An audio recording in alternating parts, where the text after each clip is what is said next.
Masubukan nga ang nagbabiral na waterless chicken ngayong araw mga pare ko. Sobrang nag-crave talaga ako sa itsura pa lang, napakasarap na. Kaya panoorin ang buong video paano natin ito iniluto. Nyamanaken saken! Ito na ang ating lulutuin ngayong araw mga pare ko. Ang gagamitin natin ngayong chicken ay leg quarter mga pare ko. Meron na rin tayo ditong pechay bagyo, mansanas, luya, sibuyas, at syempre di mawawala ang ating kidlat ni Junti. Let's go!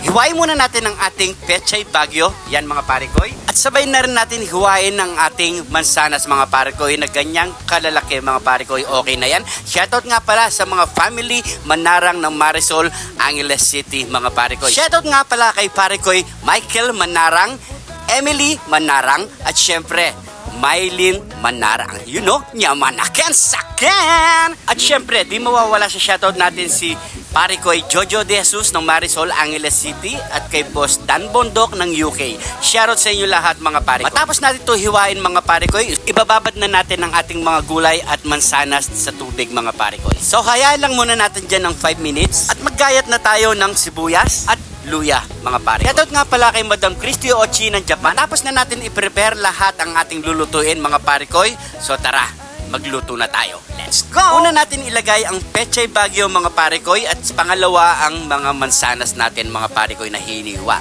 So ilalagay na rin natin sa pangatlo ang ating chicken leg quarter. Sa mga napanood ko, buong manok ang ginamit nila mga parikoy. Wala namang pagkakaiba, manok pa rin naman ang ginamit natin mga parikoy. So susubukan lang natin itong viral na to na walang tubig, na kusa siyang magtutubig mga parikoy.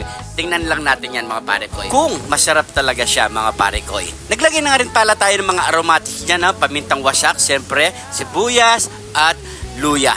Maglagay na rin tayo ng konting asin at chicken powder. Siyempre, di mawawala ang ating kidlat ni Jun TV. You know, nyamanaken saken. So, takpan lang muna natin yung mga parikoy. Bigyan natin ng 45 minutes sa mahinang apoy lang mga parikoy. Kung gusto mo, Jun TV. Jun TV. Tikman mo na to, nyamanaken saken. After 45 minutes mga parikoy, so heto na ang kinalabasan ng ating waterless chicken. You know, grabe, napakabango. So syempre, ano pang kasunod niya? Cameraman, nyamanaken saken! So yan mga parikoy, kain na po tayo. Syempre, bago tayo kumain, pray muna tayo mga parikoy. Thank you Lord sa napakasarap na pagkain nito Lord. Bless po yung viewers namin Lord. Bless po yung sumusuporta sa amin Lord. Bless po yung family at kalusugan namin Lord. In Jesus name, Amen. So yan, taste test na tayo mga parikoy. You know, grabe. Sobrang lambot at naghihiwalay na sa kanyang buto mga pare ko. Siyempre, maglagay tayo ng palaman, pampaganang kumain. You know, yung kidlat ni Jun TV. You know, kain po tayo mga pare ko. Grabe, masarap pala mga pare ko. Nyamanaken saken! Mainit-init lang. Kung napadpad ka naman sa parte na video na to mga parikoy, paki-comment lang po sa baba kung saan umabot ang ating video mga parikoy. Maraming salamat po sa mga bagong followers natin dyan.